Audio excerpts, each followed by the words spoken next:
अस्सलामु अलैकुम वरहमतुल्लाहि वबरकातुह।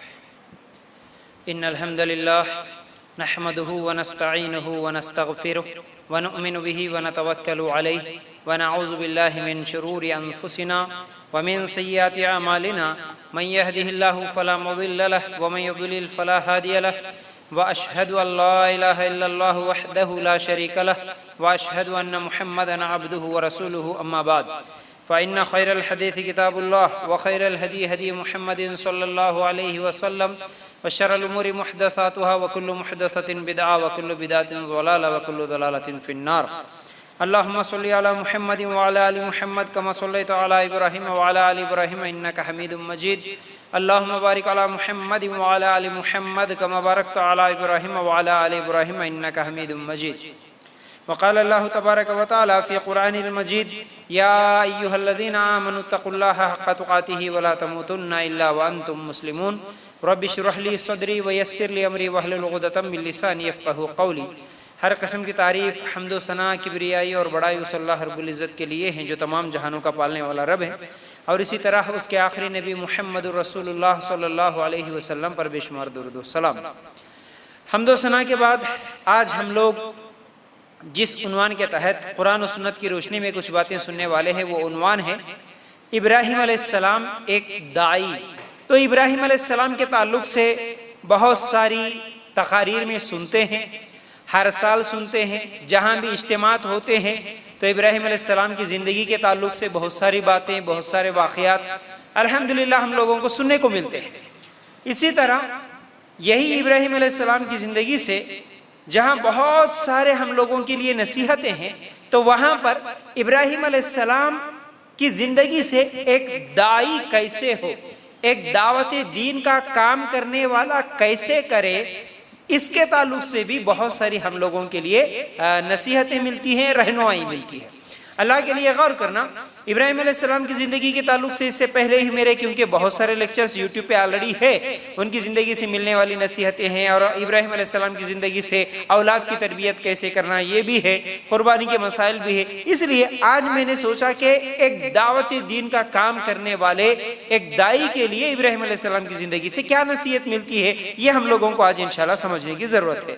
तो बहरहाल दावत दीन की अहमियत के ताल्लुक से भी हम कई मरतबा सुन चुके। सूरह आल इमरान आयत नंबर 110 के हिसाब से, सूरह आल इमरान आयत नंबर 104 और सूरतुल अस्र, ऐसे कई आयतें हैं, कई सूरतें हैं जिसमें से हम सबको ये बात मालूम है कि दावत दीन का काम करना हर मुसलमान के लिए ज़रूरी है, चाहे वो औरत हो या मर्द हो, हर एक के लिए दावत दीन का काम करना ये ज़रूरी है, ये इंतहाई अहम है, और आज के माहौल में तो और भी ज़्यादा ज़रूरी है, क्योंकि अंबिया का सिलसिला अल्लाह ताला ने शुरू किया तो हर नबी जिस कौम में भी आते वो एक अल्लाह की तरफ बुलाते, फिर उसके बाद उस कौम में जो भी बुराइयां हैं उन बुराइयों से रोकने की कोशिश करते।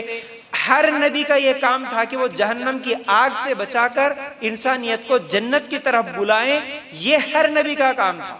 लेकिन अब क्योंकि हमारे नबी मोहम्मद रसूलुल्लाह सल्लल्लाहु अलैहि वसल्लम आखिरी नबी थे, तो अब क़यामत तक फिर कोई नबी आने वाले नहीं है, तो इसलिए ये काम अब इस उम्मत के ऊपर ये जिम्मेदारी है। ये दावत दीन का काम करना हर मुसलमान के लिए है। कई हदीसों में मैं इससे पहले भी आप लोगों को बताया कि ये हर मुसलमान की जिम्मेदारी है। आज भी इंशाल्लाह कुछ और बातें बताऊंगा, जैसा कि अल्लाह के रसूल सल्लल्लाहु अलैहि वसल्लम ने फरमाया, सही बुखारी की रिवायत है, मेरी तरफ से लोगों को पहुंचा दो अगरचे एक ही आयत हो, यानी एक आयत, अल्लाह के रसूल सल्लल्लाहु अलैहि वसल्लम की जुबान से एक आयत सुने या एक हदीस सुने, वो दूसरों तक पहुंचाना ये हम सबकी जिम्मेदारी है। अब ये दावत दीन का काम करना आज के माहौल में तो इंतहाई अहम इसलिए है क्योंकि हम देख रहे हैं जो बुराइयां आज हम देख रहे हैं वो बुराइयां इससे पहले, इससे 10 साल पहले, 20 साल पहले इतनी ज्यादा बुराइयां देखने को नहीं मिलती थी।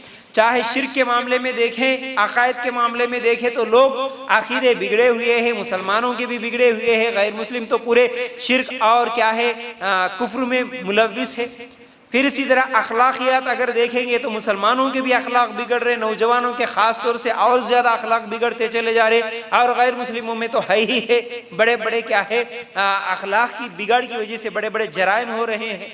फिर इसी तरह अगर इबादतें देखें तो मुसलमानों में भी एक तो इबादतों से दूर नजर आते हैं लोग, औरतें हो या मर्द हो या नौजवान हो, और दूसरे वो है मुसलमानों में एक तबका जो इबादत में अल्लाह की भी इबादत करते हुए और दूसरों को भी पार्टनरशिप बनाने वाले, दूसरों की भी इबादत करने वाले नजर आते हैं। अब गैर मुस्लिम तो है ही है, पत्थरों के सामने, मूर्तियों के सामने, जानवरों के सामने, किस किस के सामने झुकने वाले हैं। फिर इसी तरह अगर मामलात देखेंगे तो लेन देन का मामला है, कारोबार का सिलसिला है, हाँ पैसे कमाने का मामला है, हराम हलाल की तमीज़ ही नहीं रही ना मुसलमानों में ना गैर मुस्लिमों में। इस तरह अकायद हो या इबादत हो या मामलात हो, हाँ ठीक है। फिर इसी तरह अगर घरेलू जिंदगियां अगर हम लोग देखेंगे तो लड़ाइयाँ झगड़े, इससे कोई घर नहीं बचा। तो याद रखो, अब ऐसे हालात में हर आदमी अगर दुनिया परस्त ही बन जाए, हर आदमी सिर्फ कमाने जमाने के हद तक ही रह जाए, हर आदमी सिर्फ अपने और अपने घर वालों के ही बारे में, अपने बच्चों के बारे में ही अगर सोचने लग जाए, तो फिर दावती दीन का काम कौन करेगा? ये जिम्मेदारी अल्लाह ताला ने हमको दिया। हमको का मतलब उम्मत मोहम्मद सल्लल्लाहु अलैहि वसल्लम, क़यामत तक आने वाले हर मुसलमान के लिए ये जरूरी है। अगर ये दावती दीन का काम छोड़ेंगे तो एक तो ये फितने, ये फसाद, ये भी फैल रहे, बुराइयां भी फैलेंगी, फिर उसके साथ साथ अल्लाह का अजाब भी आएगा अगर दावती दीन का काम नहीं करेंगे। तो बहरहाल ये तमाम चीज़ों को जहन में रखते हुए आज के हालात में हम सब की ये जिम्मेदारी है, ये समझते हुए, ये महसूस करते हुए आज हम देखेंगे कि इब्राहिम अलैहिस्सलाम की ज़िंदगी से हमको दावती दीन का काम करने का तरीक़ा और उसमें हमारे लिए क्या नसीहतें मिलती है। इंशाल्लाह एक एक करके कुछ चीज़ें आप लोगों के सामने रखने की कोशिश करूँगा। तो बहरहाल सबसे पहले जो भी दावती दीन का काम करना चाहता है, चाहती है, चाहे वो मुसलमानों में चाहे वो गैर मुस्लिमों में, उसके लिए इल्म का होना ज़रूरी है। पहली चीज़ इल्म का होना ज़रूरी है। बगैर इल्म के हम ये काम नहीं कर सकते। बगैर इल्म के अगर हम ये काम करेंगे तो फायदे की जगह नुकसान हो जाएगा। तो अब ये इल्म कौन सा होगा, कैसे होगा? हर एक के लिए मदरसे की डिग्री ही होना जरूरी नहीं है। हर दावती दीन का काम करने वाले के लिए वो 7 साल या 11 साल मदरसे में पढ़ के आलिमियत करके या फजीलत करके निकल के ही वो काम करे, वरना ना करे, ये बात बिल्कुल गलत है। ऐसे बहुत सारे लोग बोलते हैं, नहीं जी हमारे बड़े बड़े आलिम हैं, हमारे बड़े बड़े मौलाना है, ये लोग इतने साल मदरसों में लगा दिए। अब उसमें कई मिसालें भी देते हैं, ये ऐसे है वो वैसे है। बहरहाल उसकी तरफ मैं नहीं जाना चाहता, लेकिन मिसालें देते हुए समझाते हैं कि ये लोग इतने साल यहाँ पर गुजार के आए, आप तो चंद चीजें पढ़ ले के आके चंद दिन कोई कुरान हदीस की बातें अब यहाँ पर आके आप लोग कर रहे हो, उनके आगे आप क्या है? नहीं नहीं, याद रखो, क्योंकि अगर हम लोग देखेंगे इल्म, आप जितनी चीजों का इल्म हासिल करें उतनी चीजों के आप आलिम हो। हाँ, आपके पास जिन चीजों का इल्म नहीं है उसके बारे में आप बात नहीं करेंगे। इल्म, दावती दीन का काम करने के लिए एक दाई के लिए कम से कम इतना इल्म तो हो के उसके लिए हलाल हराम की तमीज़ हो, जायज़ नाजायज़ कौन सी चीज़ें हैं ये मालूमात हो जाए, तौहीद क्या है, शिर्क क्या है ये मालूम हो जाए, कुरान और सुन्नत और बिदत क्या है ये मालूम हो जाए, और इसी तरह तहारत के मसाइल वगैरह मालूम हो जाए। ये चंद बुनियादी चीज़ों का अगर उसको इल्म हो गया तो जितना उसके पास इल्म है वो इल्म अब दूसरों तक वो पहुंचाने वाला बने। क्योंकि ये हदीस जो अभी मैंने आप लोगों के सामने सुनाया, सही बुखारी के, अल्लाह के रसूल सल्लल्लाहु अलैहि वसल्लम ने फरमाया, मेरी तरफ से लोगों को पहुंचा दो, अगरचे एक ही आयत हो, एक बात सुने पहुंचाओ। हमारे सहाबा ये अमल करे। हमारे सहाबा किसी मदरसे में पढ़े नहीं, किसी सहाबी के पास 7 साल की सनद, 11 साल की डिग्री, ऐसी कुछ भी नहीं थी। जो सुने वो सुना देते थे, जो अल्लाह के रसूल सल्लल्लाहु अलैहि वसल्लम के मजलिस में सुने वो चीज़ लेके जाके पहुंचा देते थे। बल्कि अल्लाह के रसूल सल्लल्लाहु अलैहि वसल्लम की मजलिस में बैठने के बाद हमारे सहाबा पहले कलमा पढ़े, एक ही चीज़ सीखे, ला इलाहा इल्लल्लाह मुहम्मदुर रसूलुल्लाह, अल्लाह के अलावा कोई हकीकी माबूद नहीं और मोहम्मद सल्लल्लाहु अलैहि वसल्लम अल्लाह के रसूल है। ये एक चीज़ सुने, ये एक चीज़ लेके जाके दूसरों को पहुंचाए। हमारे सहाबा का जज्बा था। ये सहाबा का इल्म था, जितना सुने उतना लोगों को पहुंचाए। हाँ, जो हमको नहीं मालूम है उसके ऊपर हम खामोश रहेंगे। अगर कोई सवाल करे तो बोलेंगे नहीं भाई हमारे पास इसका इल्म नहीं है, हमको नहीं मालूम है। लेकिन जितना मालूम है उतना लोगों को पहुंचाना ये हमारे लिए जरूरी है। अब इब्राहिम अलैहिस्सलाम की जिंदगी से हमको क्या दलील मिलती है? सूरह मरियम आयत नंबर 43 अगर हम लोग निकाल कर देखेंगे तो अल्लाह ताला वहां पर क्या फरमाते हैं? इब्राहिम अलैहिस्सलाम ने कहा था अपने बाप से, क्या? या अबती इन्नी क़द जाअनी मिनल इल्मि मा लम यातिका फत्तबिनी अहदिका सिरातन सविया। तर्जुमा क्या है इसका? मेरे मेहरबान बाप, आप देखिए मेरे पास वो इल्म आया है जो आपके पास आया ही नहीं, तो आप मेरी ही माने, मैं बिल्कुल सीधी राह की तरफ आपकी रहबरी करूंगा।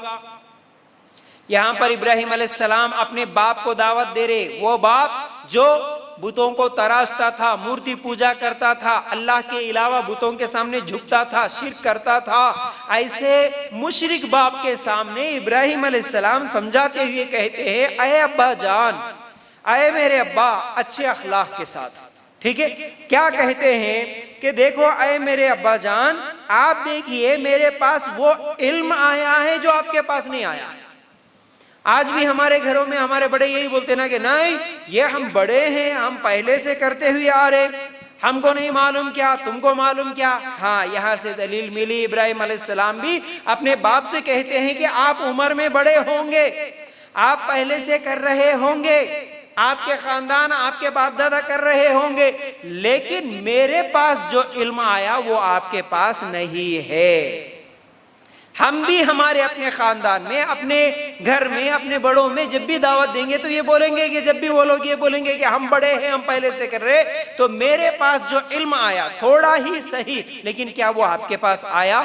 क्या वो इल्म आपके पास है? मैंने कुरान पढ़ा, मैं कुरान का तर्जुमा पढ़ा, उस कुरान के तर्जुमे में फला आयत में, फला जगह पर या फला हदीस की किताब में, सही बुखारी में, सही मुस्लिम में, फला हदीस में ये बात है, तो क्या ये इल्म आपके पास है? क्या आप कुरान का तर्जुमा पढ़े? क्या कभी आप कोई हदीस की किताब पढ़े? आप आपके बाप दादा की बात कर रहे हो, क्या आपके बाप दादा के पास कुरान का तर्जुमा मौजूद था? या आपके बाप दादा के पास उनके घरों में क्या सही बुखारी, सही मुस्लिम थी? क्या उन लोगों ने पढ़ा? नहीं पढ़ा। वो सुनी सुनाई बातों पर आपके बाप दादा भी अमल करते आ रहे थे, तो उन्हीं की पैरवी करते हुए, उनके नक्शे कदम पर, उनके तरीके पर आप भी करते हुए आ रहे। ना आप कुरान का तर्जुमा पढ़े, ना हदीस की किताबें पढ़े। जो इल्म आपके पास नहीं है वो इल्म हमारे पास है। इस तरह हम उनको समझाने वाले बने। इब्राहिम अलैहिस्सलाम बाप को वही नसीहत कर रहे, अब्बा जान तुम बड़े हैं, सही बात है, तुम पहले से करते आ रहे, अलग बात है ये, लेकिन मेरे पास जो इल्म आया वो आपके पास नहीं आया। आप बताओ, आपके बाप दादा सही है? आज हम भी ये इस तरह समझा सकते हैं, आपके बाप दादा की बात सही है, मैं मेरी बात नहीं बोल रहा हूं, कुरान सही है। आप खुद बोलिए, कुरान सही या आपके बाप दादा सही? अल्लाह के रसूल की हदीस सही या आपके बाप दादा का तरीका सही है? हम कुरान और हदीस की बातें कर रहे हैं, दूसरी तरफ आप अपने बड़ों की बातें कर रहे हैं। कौन सच हो सकता, कौन झूठ हो सकता, आप ही बोलिए। इस तरह हम उनको अच्छे अखलाक के साथ समझाना, इसके लिए हमारे पास सबसे पहले इल्म होना। दूसरों को समझाना बोले तो पहले हम खुद इल्म हासिल करें। ये बुनियादी चीजों का इल्म हमारे पास अगर आ गया, और आज के दौर में बहुत सारे लोग मुझसे सवाल कर रहे हैं, तो उनके लिए एक वाज़े कर देना चाहता हूं बात, वो ये है, आज के दौर में अगर आप लोग, बहुत सारे लोग माशाल्लाह यूट्यूब पे आज वीडियोस देख रहे, हाँ सुन रहे हैं, उनको हक क्या है मालूम हो रहा, बड़े बड़े क्या है मुशरिकाना अकायद रखने वालों के घरों में भी माशाल्लाह आज पढ़ी लिखी लड़कियां और लड़के वो क्या है यूट्यूब की वीडियोस देखकर, उसमें दलाइल देखकर किसी की बात समझ में आ जाती है, किसी आलिम की या किसी दाई की, तो माशाल्लाह उसके बाद फिर क्या है वो लोग सवाल करते हैं, पूछते हैं। हमारे अंदर आज जज्बा आ गया, फयाज भाई हमको कोई किताब बताइए ऐसी जो पढ़ना चाहते हैं हम। अक्सर लोग ये सवाल करते, सही बुखारी और सही मुस्लिम हम खरीदना चाहते हैं, हम पढ़ना चाहते हैं, क्योंकि ये सही किताबें हैं ना, ये कहाँ मिलती बताइए। मैं उन सब लोगों के लिए ये नसीहत, मैं हमेशा ये मशवरा देता हूँ, और ये जवाब देता हूं कि देखिए बहुत अच्छी बात है। सबसे पहले अगर आप दाई बनना चाहते हैं तो आपको इल्म हासिल करना है। आपके पास अगर कोई ऐसा मदरसा है जहां पर कुरान और सुन्नत के मुताबिक पढ़ाने वाले हो, ऐसे मदरसे को आप ज्वाइन कीजिए। चाहे वो शॉर्ट कोर्स ही क्यों ना हो, आप ज्वाइन कीजिए। आज ऑनलाइन में भी ऐसे बहुत सारे क्या है अल्हम्दुलिल्लाह कोर्सेज चल रहे हैं, आप ज्वाइन कीजिए, उसे इल्म हासिल कीजिए। नहीं है तो फिर दूसरा ऑप्शन, आपके इलाके में कोई ऐसा सेंटर दावत दीन का काम करने वाला जहां पर कुरान और सुन्नत की बातें बोल रहे हो, ऐसे दावा सेंटर से जुड़िए। वहां पर रेगुलर जाने से आपको अल्हम्दुलिल्लाह इल्म हासिल होता है। और इसी तरह तीसरी चीज, आप उलमा के साथ, दाइयों के साथ कांटेक्ट में रहिए। आपका कोई भी मसला हो, सही बात क्या है मालूम करने के लिए आप उनसे सवाल कर सकते हैं, वैसे भी इल्म हासिल कर सकते हैं। फिर इसी तरह आज जो भी कुरान और सुन्नत के मुताबिक बोलने वाले जितने भी लेक्चर मतलब जितने भी उलमा हो या दाई हो जिनके लेक्चर्स यूट्यूब पर मौजूद है, वो कंप्लीट लेक्चर्स आप डाउनलोड कीजिए। फिर उसको सुनते हुए उसके अंदर उन्होंने क्या कहा वो दलाइल लिखते हुए रखिए। आप लिख लीजिए, अलग अलग टॉपिक्स आप बना लीजिए, उसमें जो भी दलील मिलती है उसको नोट कर लीजिए, उसको याद कर लीजिए। ये सब इल्म हासिल करने का जरिया है माशाल्लाह।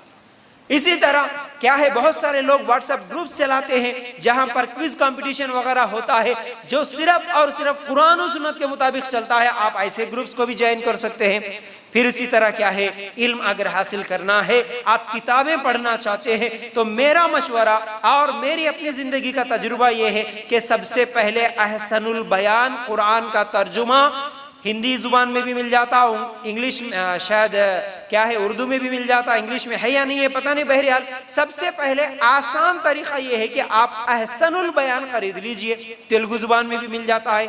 तो इस अहसनुल बयान को तर्जुमे के साथ पढ़िए, वरना तफसीर इब्ने कसीर भी बहुत अच्छी तफसीर की किताब है, उसके अलावा ऐसे बहुत सारे तफासिर हैं, लेकिन सबसे आसान और सबसे सही आप लोगों के लिए इल्म में इजाफा आप चाहते हैं तो अहसनुल बयान कुरान का तर्जुमा मोहम्मद जुनागढ़ी साहब का लिखा हुआ ये तर्जुमा है, आप इसको खरीदिए। अब हदीस की किताबें जहां आप पढ़ना चाहते हैं, लोगों को नहीं मालूम, आज क्या करते हैं वो लेक्चर्स में सुन लेके नहीं भाई सही बुखारी सही मुस्लिम सही है तो हम सही बुखारी और सही मुस्लिम खरीद लेंगे।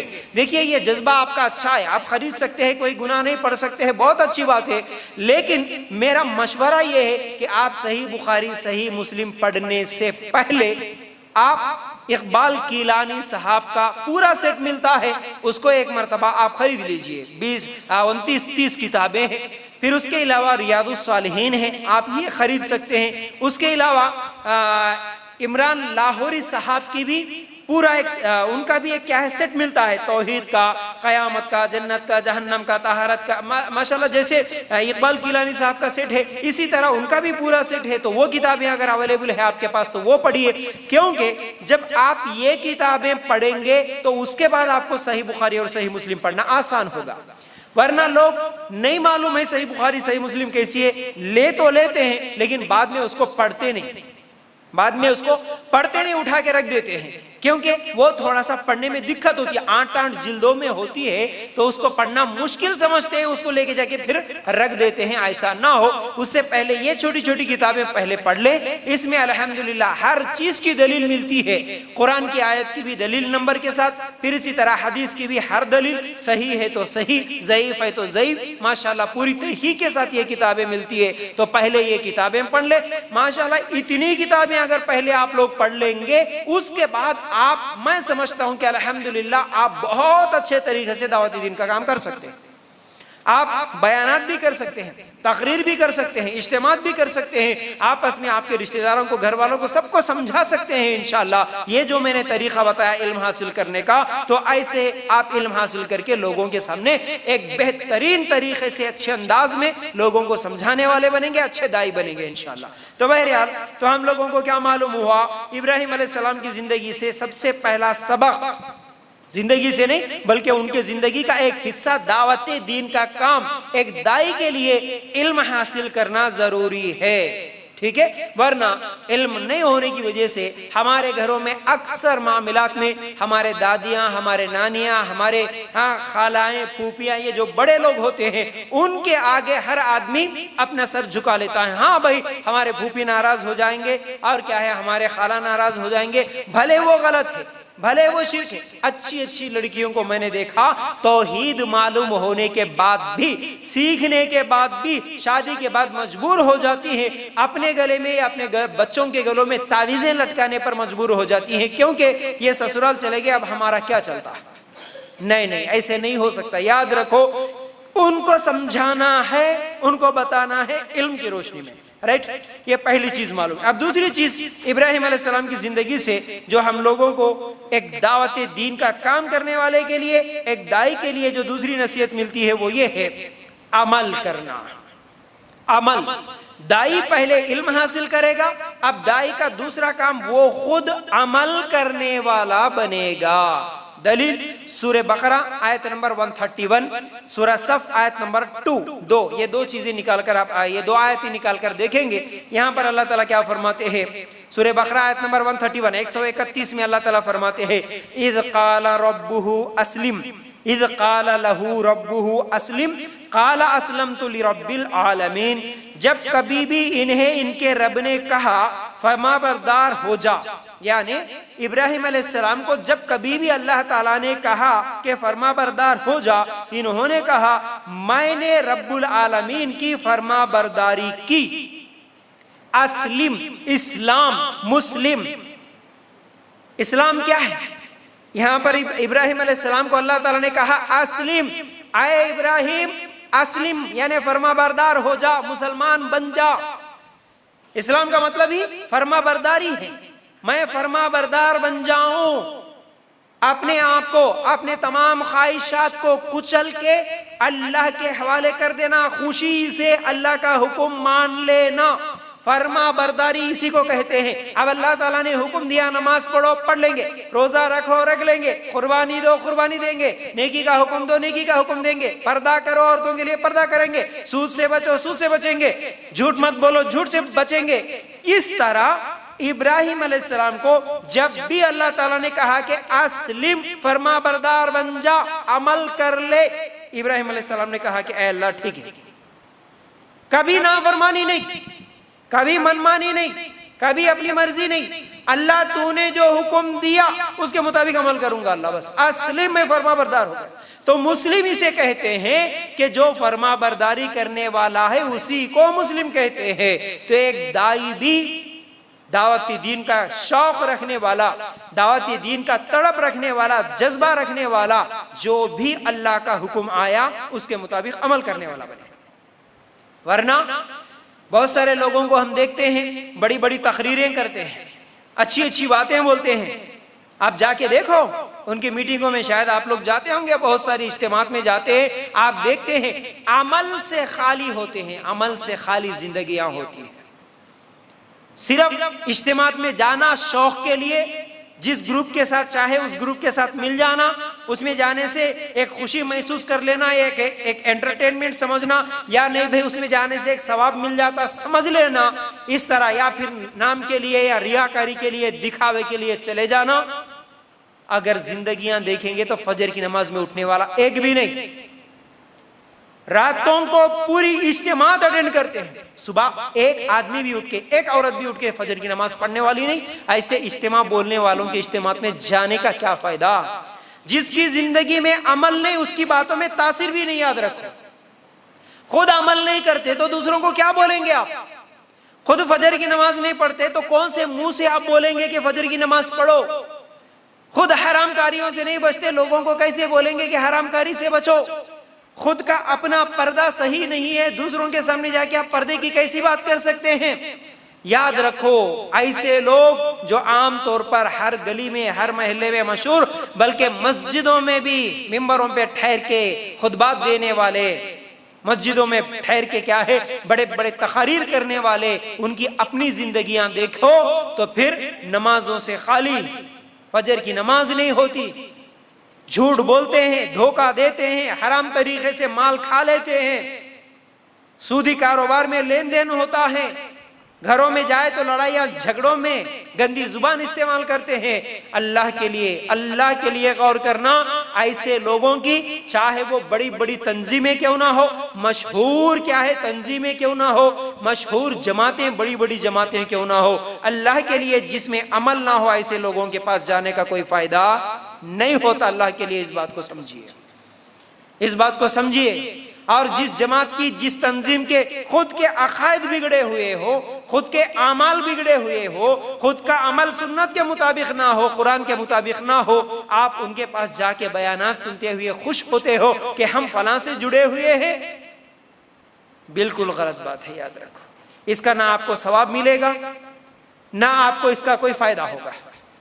वही सिर्फ रस्मी दीनदारी और टाइम पास के कहानियां लोगों के सामने दिखाने के लिए, मशहूर होने के लिए, हाँ भाई आए की बोले तो आए बोलने के लिए यहाँ के हद तक रहते, लेकिन जिसके अंदर अमल ही ना हो वो बेकार है, वो बेकार है। अब यहाँ इब्राहिम अलैहिस्सलाम की जिंदगी से हमको ये मिला कि इल्म हासिल करने के बाद अमल करना होगा। अच्छा, दूसरी दलील भी देखो, सूरह सफ की आयत नंबर 2 में अल्लाह ताला इसी बात का जिक्र करता है। क्या है कि या अय्युहल्लज़ीना आमनू लिमा तक़ूलूना मा ला तफ़अलून, ऐ ईमान वालो तुम वो बात क्यों कहते हो जो करते नहीं, तुम वो बात कहते क्यों हो जो खुद करते नहीं। जाके बड़ी बड़ी बातें कर सकते लोगों के सामने, आप दाई बन गए, दावत दीन का काम कर रहे, बोल रहे लोगों को आओ नमाज को, आओ नमाज को, नमाज पढ़ो, खुद नमाज नहीं पढ़ते तो क्यों बोलते, बोल रहे अल्लाह ताला। तुम्हारे अंदर खुद तकवा नहीं, तुम्हारे अंदर खुद अल्लाह का डर नहीं है, तुम लोगों को अल्लाह के डर की तरफ कैसे बुलाते। वो बात कहते क्यों हो जिस पर तुम्हारा अमल नहीं है।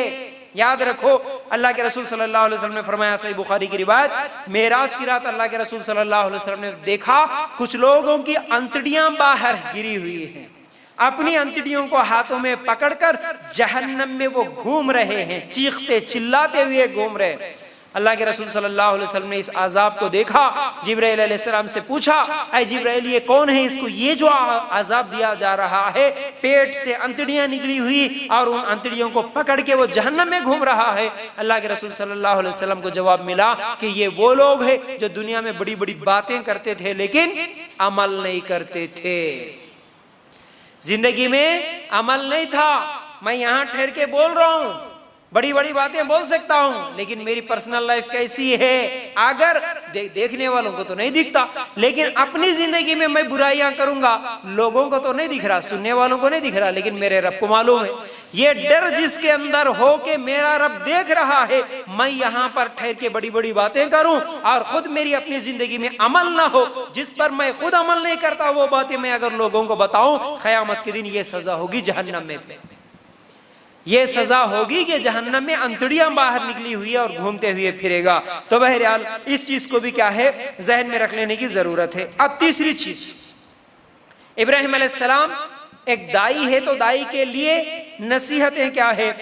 तबलीग का आगाज, दावती दीन का काम करने का आगाज यानी शुरुआत अपने घर से होगी, शुरुआत घर से होगी। कैसे?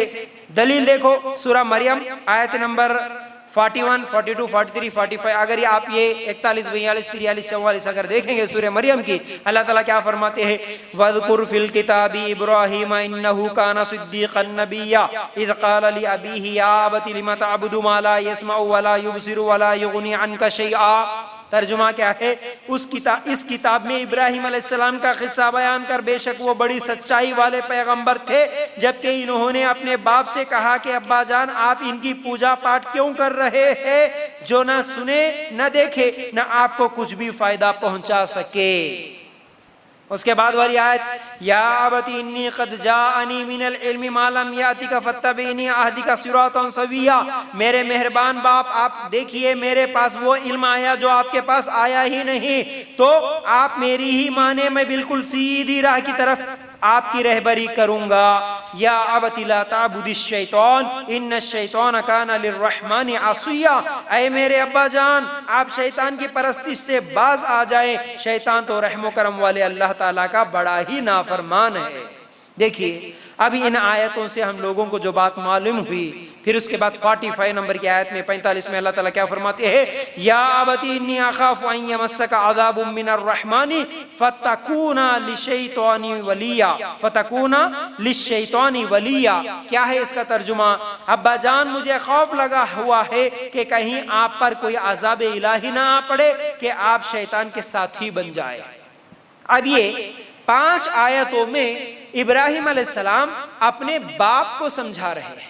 क्या समझा रहे? सबसे पहले तो इब्राहिम अलैहिस्सलाम ने बाप से कहा कि आप उनकी पूजा पाठ क्यों कर रहे जो ना सुन सकते हैं ना देख सकते हैं। अब्बा तुम इन मूर्तियों की जो पूजा कर रहे ये ना सुनेंगे ना देखेंगे, आप इनकी पूजा पाठ क्यों कर रहे हो? ये आपका कुछ भी फायदा नहीं कर सकते, आप इनकी पूजा क्यों कर रहे हो? अब्बा जान मेरे पास वो इल्म आया जो तुम्हारे पास नहीं आया, इसलिए आप मेरी बात मानिए, आप शैतान की परस्ती से बाज आ जाइए, क्योंकि शैतान तो अल्लाह का बड़ा दुश्मन है। आप शैतान के पीछे क्यों चल रहे हैं? अब्बा जान अगर आप इसी तरह जिंदगी गुजारेंगे तो मुझे डर है अब्बा जान, कहीं आप पर अल्लाह का कोई अजाब ना आ पड़े।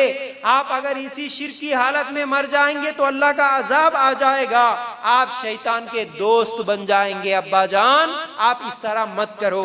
तो सबसे पहले इल्म आया तो वो इल्म से दावत और तबलीग का काम शुरू करे। तो सबसे पहले इब्राहिम अलैहिस्सलाम दावत देते हैं तो किसको? बाप। क्या मालूम हुई बात? हम भी जब हमको हक मालूम हुआ, हम दावत दीन का काम करना चाह रहे, तो फिर हम सबसे पहले दावत देंगे घर वालों को। घर में कौन है? घर में माँ बाप है शिर्क में तो माँ बाप को समझाओ, बड़े लोग हैं सास ससुर है तो उनको समझाओ, बेटे हैं उनको समझाओ, भाई है उनको समझाओ, शोहर बीवी को समझाए, बीवी शोहर को समझाए। सबसे पहले घर की इस्लाह करो, घर वालों को शिर्क से बचाओ, घर वालों को बुराई से बचाओ, घर वालों को नेकी की तरफ बुलाओ, उसके बाद फिर दूसरों को बताओ। आज हमारी हालत ये है, हमारे पास ये एक शौक बन गया, सिर्फ दावती दिन का काम खाली एंटरटेनमेंट। जैसा कि मैं बोला, बहुत सारी ऐसी तंजीमें हैं जहां पर एंटरटेनमेंट या शौक क्या करते भाई, कुछ भी नहीं, कॉलेज में जाते हैं जाते हैं, उसके बाद क्या है, दावती दिन के काम में भी कुछ तो भी हिस्सा रहना ना हो रहना, चलो फलां के पास चले जाओ सीख रहे, बोल रहे वो लोग, हम सीख रहे। लेकिन दावती दिन का काम बोलने वालों के घरों में देखे तो सबके सब मुशरिकाना अकायद रखने वाले, बोलने वालों के घर में तावीज़े नींबू नारियल लटके हुए, बोलने वालों के घर में एक भी नमाज पढ़ने वाला नहीं। अब इन्हों चले पूरी कौम को बोलने के लिए, अब इन्हों चले पूरी महल्ले को बोलने के लिए, बल्कि पैसे सामान खाने पीने कपड़े सब रख लेके आज हमारे पास अपने गांव अपने शहर अपने इलाके को छोड़कर दूसरे शहरों में बल्कि दूसरे मुल्कों में जाते लोग बोलने के लिए, उनके घरों में खुद बेनमाजी, उनके घरों में खुद शिर्क करने वाले मौजूद होते। मालूम ही नहीं है कुछ भी, लेकिन बोलना दूसरों को, चलो भाई बोलना गलत तरीका है, आप नहीं बोल सकते इस तरह। सबसे पहले घर की इस्लाह, घर वालों को दावत दिए क्या, क्यों? ये बड़ी हिम्मत। कल क़यामत का दिन होगा, अगर अल्लाह ना करे, आप सोच के देखना, आप सीधे रास्ते पे हैं, समझिए, आप अगर नेकी करने वाले हैं, आप खुद बुराइयों से बचने वाले हैं, लेकिन आप खुद अपने अम्मी को कभी नहीं समझाए, आपके अब्बा को कभी नहीं समझाए, आपके अपने बच्चों को कभी नहीं बोले, उनकी इस्लाह नहीं करे, घर वालों की इस्लाह नहीं हुई, आप पूरी जिंदगी दुनिया पूरी घूमते रहे। कल क़यामत का दिन होगा, आपके आंखों के सामने अगर अल्लाह आपको जन्नत का सर्टिफिकेट दिया भी, आपके आंखों के सामने अगर आपके माँ बाप को जहन्नम का सर्टिफिकेट मिल गया हो, वो आपके आंखों के सामने जहन्नम में जल रहे हो, तो क्या हाल होगा? क्या आप जन्नत में जाकर भी खुश रह सकते हैं? क्या तकलीफ नहीं होगी? हमारी इस दुनिया में हमारे आंखों के सामने हमारी बच्ची, हमारा बच्चा, हमारे बूढ़े माँ बाप तकलीफ में रहे, बीमार रहे, हम चैनो सुकून की नींद नहीं सो सकते, हमको तकलीफ होती है। ऐसे में हमारे माँ बाप अपने आंखों के सामने जहन्नम में जले, हम कैसे खुश रह सकते हैं? याद रखो, इसलिए घर से आगाज हो।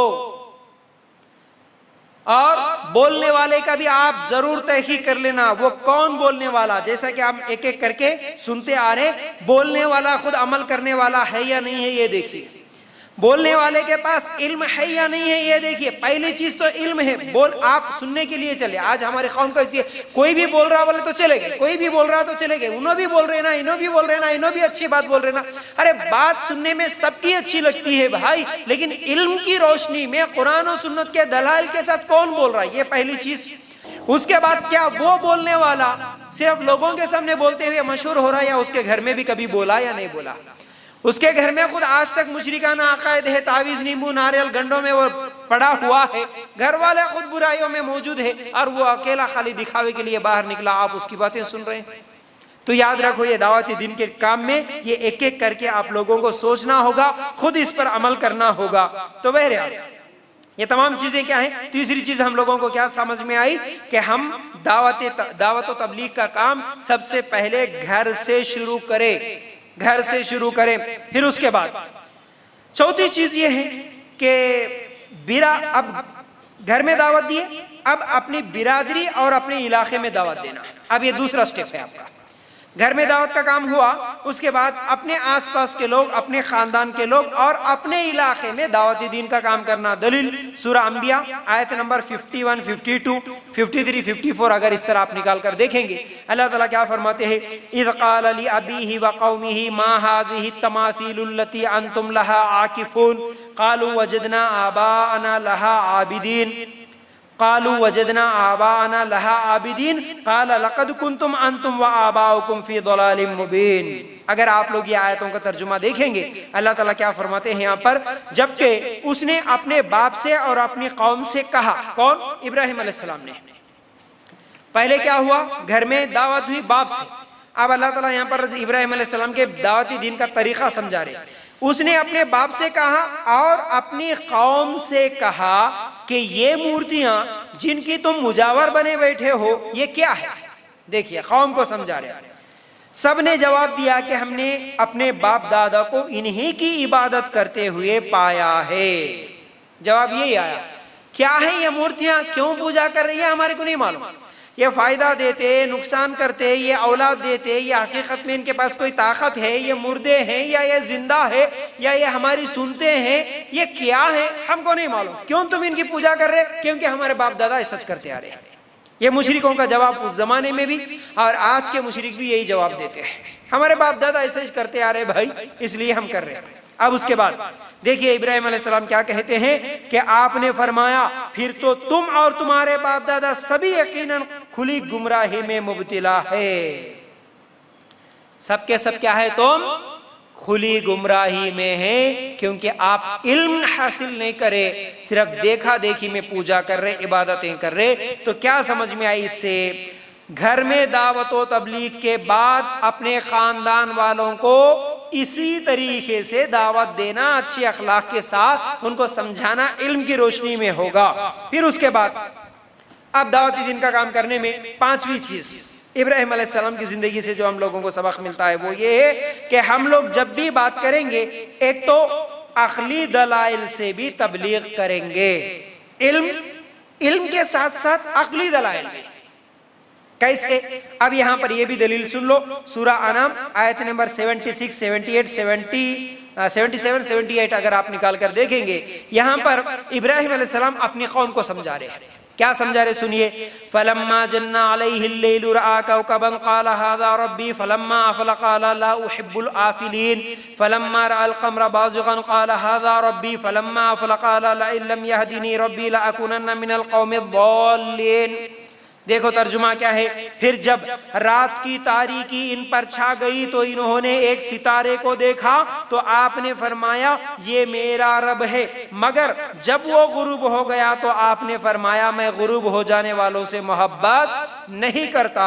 फिर जब चांद को देखा चमकता हुआ तो फरमाया कि ये मेरा रब है, लेकिन जब वो गुरूब हो गया तो आपने फरमाया अगर मुझको मेरे रब ने हिदायत न की तो मैं गुमराह लोगों में शामिल हो जाऊं।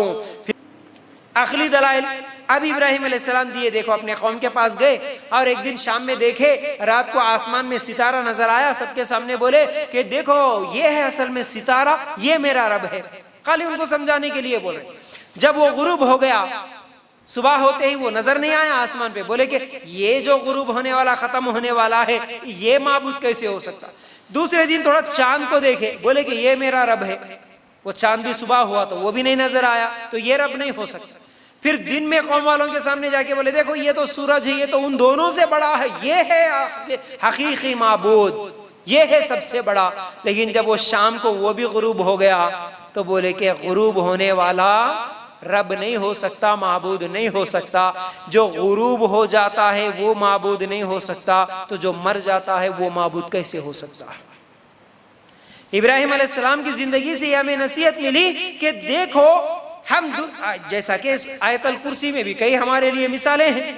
सीनतुम वाला नौ, अल्लाह ताला ने क्या कहा अपनी सिफतें बताते हुए कि अल्लाह तो वो है, अल्लाह ला इलाहा इल्ला हुवल हय्युल क़य्यूम ला ताखुदुहु सिनतुम वला नौम। अल्लाह तो वो है जिसको ना नींद आती है ना ऊँग आती है। सोने वाला रब नहीं हो सकता, माबूद नहीं हो सकता। जिसको ऊँग आती हो, जिसको नींद आती हो, वो माबूद नहीं हो सकता। जो सो जाता है वो माबूद नहीं हो सकता, तो जो मर जाता है वो माबूद कैसे हो सकता।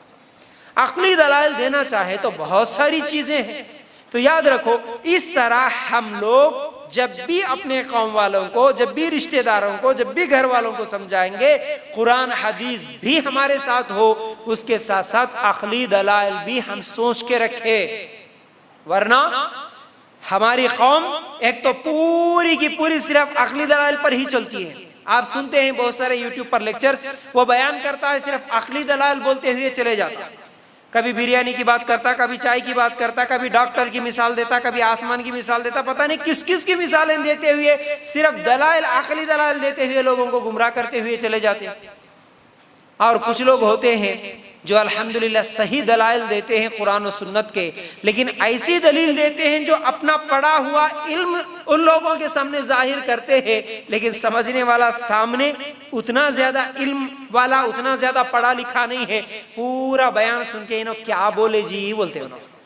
ऐसे कई मर्तबा होता, इज्तिमात में जाते लोग, बड़े बड़े इज्तिमात, लाखों रुपए खर्च कर लेते हैं, खाने की दावत है, ये है वो है, हजारों की पब्लिक। अब वहां पर बुलाए हुए लोग जो बातें बोलते हैं ना, 70 to 80% खवातीन को मैंने सुना ये बातें बोलते हुए। इन्हों बोले मगर क्या बोले कि एक भी समझ में नहीं आया, हमारे को कुछ भी समझ में नहीं आया। क्यों? वो पूरी बातें अरबी में पूरा सनद सुनाते हुए, फसीह उर्दू बोलते हुए, ये दलील वो दलील कहां कहां से लेके आके बयान करते। भाई अपना इल्म जाहिर करना नहीं है वहां पर। लोगों की आदत होती है, मैं फला हूं ना, मेरे पास इतना इल्म है, मेरे पास कितना इल्म है, लोगों के सामने जाहिर करना, ये मकसद है तो कामयाब नहीं हो सकते।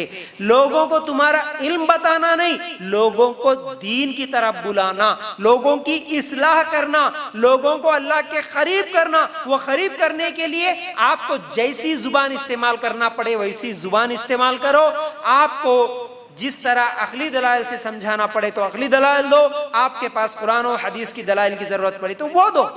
लोगों की इस्लाम मकसूद हो, अपनी तारीफ ये मकसद ना हो, तो फिर दावती दीन का काम कर सकते हैं।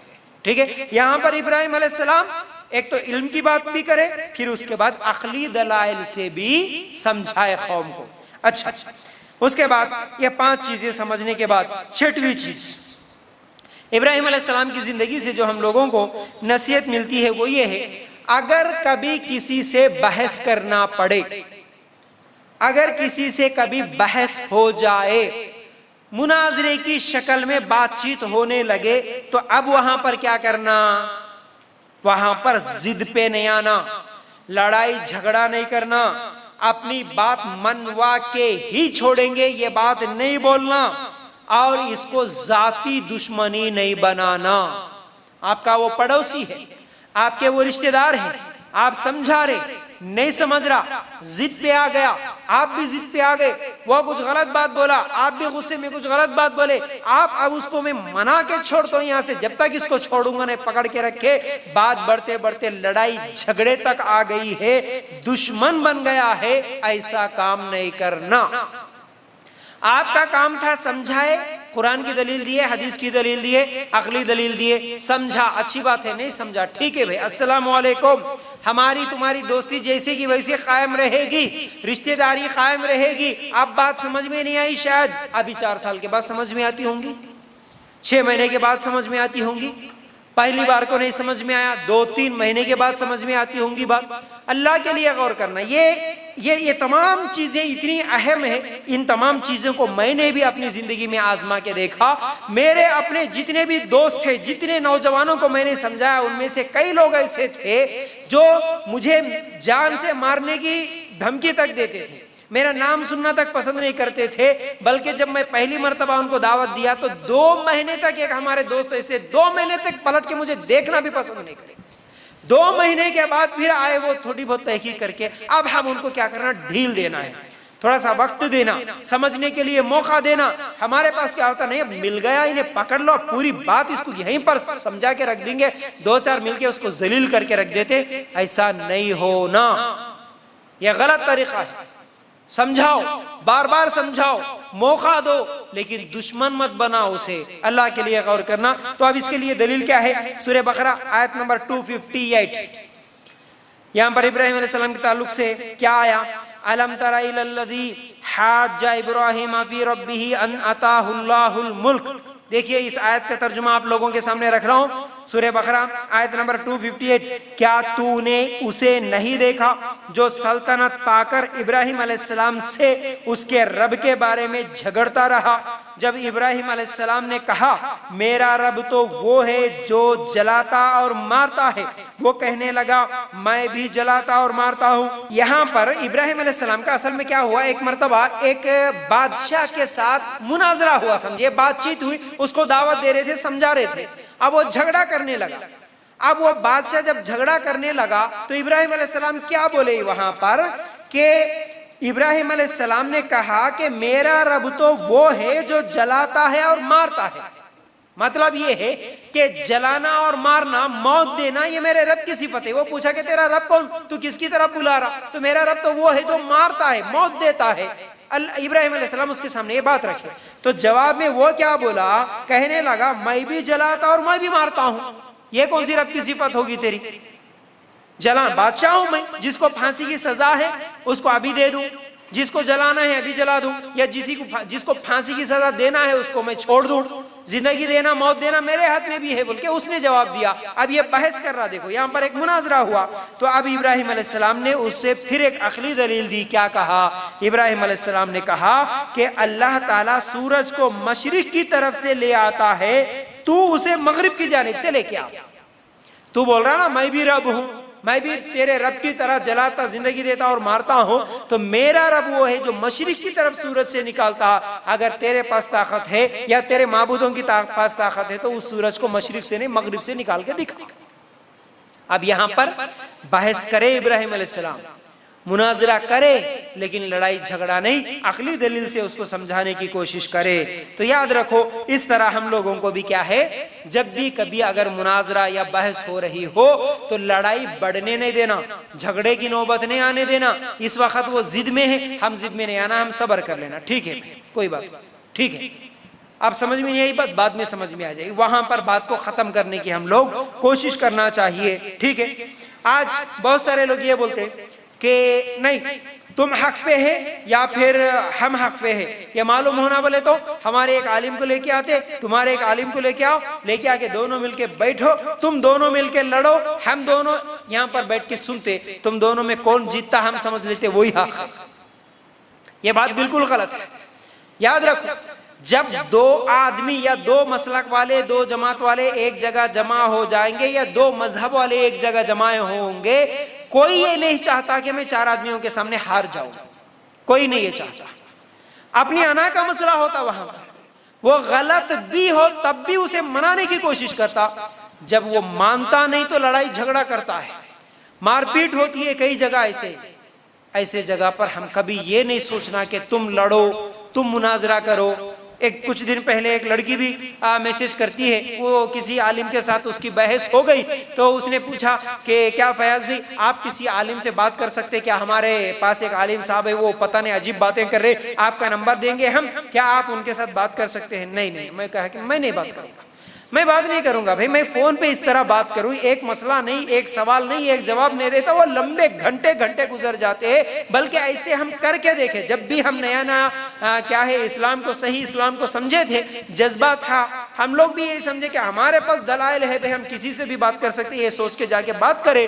लेकिन वहां पर बात तक नहीं आई, बात गाली गलौज तक आई, लड़ाई झगड़े तक आई। जब लोग सही का सामना नहीं कर सकते तो लोग मारने पीटने के लिए भी तैयार हो जाते, सामने जो है उसको जलील करने, उसको गालियां देने, उसके ऊपर हमला करने तैयार होते। ये तमाम चीजें हम हमारी जिंदगी में आजमा के देख लिए। इसलिए हम किसी को ये मशवरा नहीं देते कि ठीक है हम बात कर लेंगे किसी से भी या मुनाजरा कर लेंगे, हम ये नहीं बोलते। हम बोलते कि आपको तहकीक करना है, आप आओ, हम दलील देंगे इसी मसले पर, आपके आलिम है या जो भी है आप उनके पास जाओ, उनसे भी मसला पूछो, यही मसला। आपको वो कैसा जवाब देते और हम कैसा जवाब देते, आप खुद समझ जाते कि किसके पास हक है, किसके कौन बातिल पर है। ये बात आपको समझ में आ जाएगी। हम जब दलील से बात करेंगे तो वो गालियां दे के बात करेगा या आखिरी दलील देगा या भागने की कोशिश करेगा, ये तमाम चीजें हक वाजे हो जाएगा। तो बहरहाल मुनाजरा जब भी होगा, लड़ाई झगड़े की बात ना हो, इस तरह हम लोग कोशिश करें, राइट। उसके बाद आखिरी चीज ये है, 7वीं चीज इब्राहिम अलैहिस्सलाम की जिंदगी से जो हम लोगों को नसीहत मिलती है एक दाई के लिए, वो ये है कि एक दाई के अखलाक अच्छे होनी चाहिए। एक दाई के अखलाक भी अच्छे हो, जहां इल्म है वहां पर अमल भी हो, अमल के साथ साथ अखलाक भी अच्छे हो। जैसा कि इससे पहले सूरह मरियम की आयत नंबर 41 से 45 तक मैं आप लोगों के सामने ये आयतें पढ़ा, तो यहाँ पर इब्राहिम अलैहिस्सलाम अपने बाप को समझाते हैं। तो क्या बोल रहे, या अबती या अबती या अबती बोल रहे, अय अब्बा जान, अय अब्बा जान, अय अब्बा जान बोल रहे। कितने अच्छे अखलाक के साथ, कितनी अच्छी नरमी के साथ बात कर रहे। अब मेरे पास इल्म आ गया, अब जाके घर में इसको बोले उसको, आए तुम जाहिला हैं, तुम मुशरिका हैं, तुम्हारे को क्या मालूम, तुम पढ़े नहीं मट्ठी नहीं, हम पढ़ के आए, देखो तुम्हारे क्या मालूम। बोले सर का सुनते कि नहीं सुनते कि बोल के इस तरह गालियां देना, ऊंची आवाज में बातें करना, चीखना चिल्लाना अगर करे, आप बड़े से बड़े आलिम भी बन जाओ, आपकी बात का 1% भी उन पर असर नहीं होगा।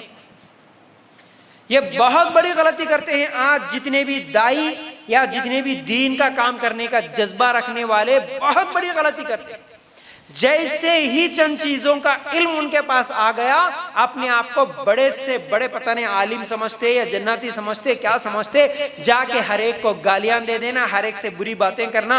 अखलाक की वजह से कई लोगों की जुबान से मैं ये सुना कि भाई ये हमारे सगे भाई है, ये हमारी सगी बहन थी, ये हमारे चाचा थे, ये हमारे खाला थे, खालू थे, जो भी थे, सबसे पहले जब ये दीनदार नहीं थे, इतने अच्छे अखलाक वाले थे, इतना अच्छा बात करते थे, इतनी अच्छी हमसे मोहब्बत करते थे, लेकिन जैसे ही ये फलान जगह चले गए, कुछ दिन की बातें सीख लिए, अब आके हर एक को मुशरिक, काफिर, ये वो बोल दे रहे। इनके अखलाक की वजह से हमको उनकी बातें सुनना नहीं दिल बोलता, और वो जिस जमात को माने उस जमात का नाम भी लेना हम पसंद नहीं करते बोलते।